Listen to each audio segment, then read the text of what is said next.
So today we're going to talk about function operations, and functions, they can be added, subtracted, multiplied, divided. And when you do that, they're going to create a new function. So let's start with an example. So let's say I have f of x equals 3x minus 7. And then I have g of x equals 13 minus 2x. It wants me to find f of x plus g of x. So what I'm going to do, f of x is just 3x minus 7. G of x is 13 minus 2x. And I'm going to add those two together. So 3x minus 2x, I'm going to combine like terms, is just x. And negative 7 plus 13 is what, guys? 6? Perfect. So this is my new function. So this is how it is denoted. Sometimes you will see it written as this, like how we just did it in the example, or you might see it written like this. So this is the same thing as f of x plus g of x. When you're finding the difference of two functions, it can be written as this as well. And when you're multiplying, it can also be written as this, f of x times g of x. You'll see it written both ways. You might see it written like this when it wants you to find the product, or it might be written like this when it wants you to find the product. Same thing. These are different type of notations. And then this is division. So you might see it written as f of x divided by g of x. And whenever you're doing division, remember, is there something that we can never divide by in math? Zero. So that means you cannot have 0 in the denominator whenever you're dividing. 0 cannot be in the bottom, okay? So we're going to have to define our domain. Just write that down and we'll see an example. You'll see an example of this, but for now, just copy that down. It'll make sense shortly. Okay, so let's go ahead and start off with some examples. Okay, so we're going to do a summation. We're going to add f of x and g of x. So f of x is x squared minus 8x plus 4, and g of x is 4x minus 3. And we just combine like terms. So x squared will be by itself, a negative 8x and a positive 4x, that'll be negative 4x, and then a 4 and a minus 3 is just 1. So this is our first example.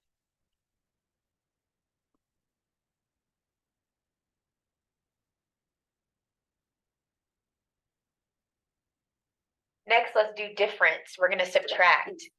So I have f of x, which is written as x squared minus 8x plus 4.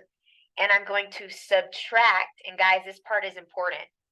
I'm going to subtract h, and h is x plus 2. Please put the second one in parentheses. And the reason why we need to put it in parentheses is because we're subtracting x and we're subtracting a 2. This negative needs to go to both.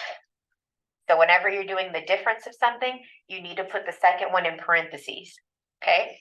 And then the rest will just come down. So this will be x squared minus 8x plus 4.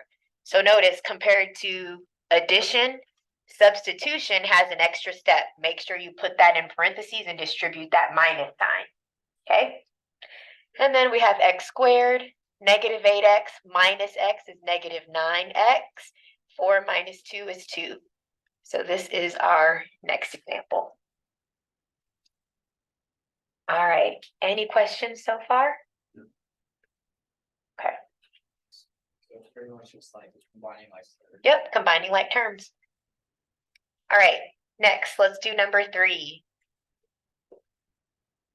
So number 3, this is multiplication. It wants h times g. Well, h is x plus 2, and G is 4x minus 3. So it looks like we're going to FOIL here. Some of you guys call it foiling. Some of you guys call it, what do y'all call it? Foiling? Okay. So what you do is you have to multiply x times 4x. Y'all call that the first ones in the parentheses. So x times 4x is 4x squared. Next, I'm going to do the two outside ones, x and negative 3. That'll be negative 3x. Now I'm going to do the inside ones. 2 times 4x is 8x. And then I'm going to do the last ones in the parentheses. So 2 times the negative 3, those will be multiplied together. And that'll be negative 6. All right, now we just combine like terms. So we have 4x squared by itself. Negative 3x plus 8x is 5x. And then a minus 6. So this is our answer. All right, let's try the next one. Now we have a division one. So remember in our notes right above, we talked about we have to define the domain. So you'll see what that means when we have to define the domain. So first, f is x squared. F is x squared minus 8x plus 4. And we are dividing by h, which is x plus 2. Okay? Now remember, in mathematics, you can never divide by 0. So guys, what x value would make the denominator 0? Negative 2, right? If I put in a negative 2 right here, a negative 2, what's negative 2 plus 2? That would give you 0 in the denominator. So that means x cannot be negative 2. That's what I mean by defining your domain. You cannot have the x value negative 2, but anything else is fine, okay? So how we're going to write that is we want x values such that x is not equal to negative 2. We just put it in fancy parentheses. This is called set notation. And this reads x values, all the x values will work as long as x is not equal to negative 2. That is what that says mathematically. All right? Do you guys want me to do examples 5 and 6, or do you want to move on? This was like the final answer before. Yes, that was the final answer for number 4. No, you don't have to solve it. Okay? We haven't covered factoring yet in this class, so we don't have to solve it. Okay, number 5. Do you guys want to do that one? Okay, number 5. So we have h, which is x plus 2, and I have g, which is 4x minus 3. Now we have to define the domain. We have to figure out what x value would make the denominator equal to 0. We want to know what x value will make the denominator equal 0. So I can just solve, I can equal it to 0 and solve. So what I'm going to do, I'll do it off to the side. 4x minus 3 equals 0. So I'm going to add 3 to both sides. I get 4x is equal to 3. Divide both sides by 4. I get x equals 3/4. So guys, whenever x is 3/4, the denominator will equal 0. Okay? So that means all of my x values are okay as long as x does not equal 3/4. Okay? Do you guys need me to prove it? If I plugged in a 3/4 here, what's 4 times 3? And what's 12 divided by 4? And what's 3 minus 3? 0. So I cannot have 3/4 as an x value because that would make the denominator go to 0. Okay? All right, let's do the next problem. Number 6. Number 6. I'm doing multiplication. So f is x squared minus 8x plus 4. And I'm going to multiply that by g, which is 4x minus 3. Okay, so let's do this. X squared times 4x is 4x what? Cubed, because there's 2 x's here and an x here. So that's 3 x's total being multiplied. Next, I have x squared times the negative 3. That will be negative 3x squared. Okay, let's do the next one. I'm going to do negative 8x times 4x. It'll be negative 32x what? Squared. Good. And then negative 8x times negative 3 will be a positive 24x. We have one more number to multiply. I'll do it in a different color. I'll do it in green. 4 times 4x is 16x. Sorry, I'm running out of space. And then 4 times negative 3 is negative 12. All right, so now let's combine like terms. So do I have any cubes? Nope. So 4x cubed is by itself. Any squareds? Yep, I have this one. Uh-oh, I didn't mean to do that.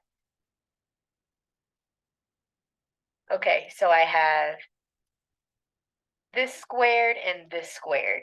So this will be negative 3 minus 32 will be negative 35x squared.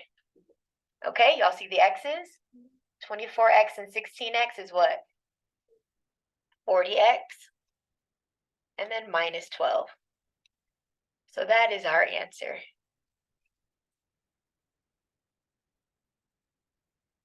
Nice. Okay. Let's go to the next example. Oh, we're all done copying that? Okay. All right, next example. This time, instead of an x, we have a number. So we're going to be plugging in numbers now. So I'm going to do f, and I'm going to evaluate it when the x value is negative 2. So here is f over here. I'm going to plug in a negative 2 for the x value. So I'll have 2. I'm just going to write this down real quick. Instead of those x's, I'm going to insert a negative 2. A negative 2. Okay? And let's evaluate. Negative 2 squared is what? 4. Multiply that by 2. And I have 2 negatives next to each other, guys. What is that? A positive. So this will be a plus 2 minus 12. Okay? 2 times 4 is 8. And this looks like it'll be 8 plus 2 is 10. And 10 minus 12, it looks like I got negative 2.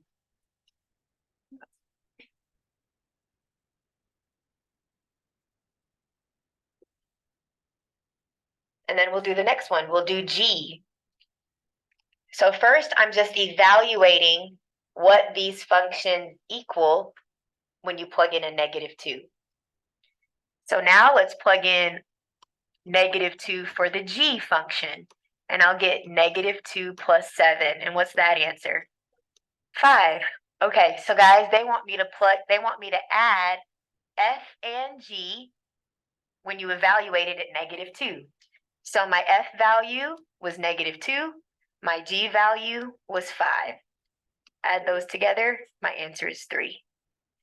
Right? This is what I got when I did F.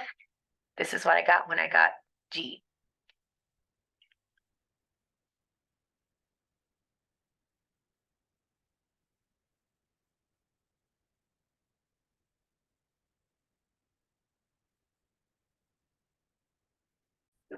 Okay, next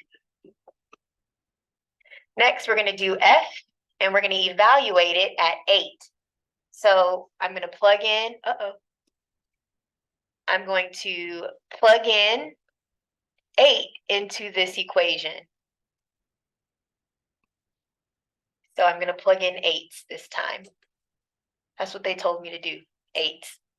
So what's 8 squared? 64, and 64 times 2? Good, 128. Minus 8, minus 12. So 128 minus 8, that's 120. Subtract 12, what will that be? 108, good, so that's my first answer. Now let's find G. So G is gonna be, G of 8, yep, it's just gonna be 15. 8 plus 7, we get 15.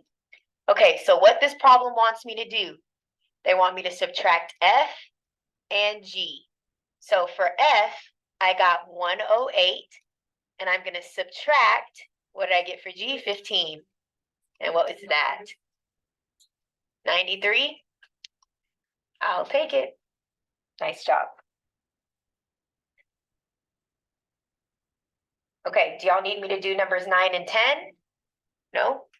Okay, I'm gonna have you guys do that one. Now let's go ahead and move on to function compositions.